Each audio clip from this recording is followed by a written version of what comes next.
闽南话诠释应该安怎讲、安怎写、洗头。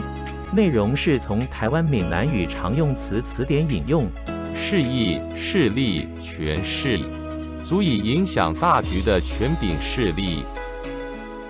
力无，你即马是我个啥人的洗头？甲亲门甲互来源。你这会儿是仗了谁的权势来着？竟敢上门来闹事！请支持我，点击 subscribe， 然后再单击小铃铛，也不要忘了转发给您的朋友圈。谢谢，请点击下面观看同一系列的影片。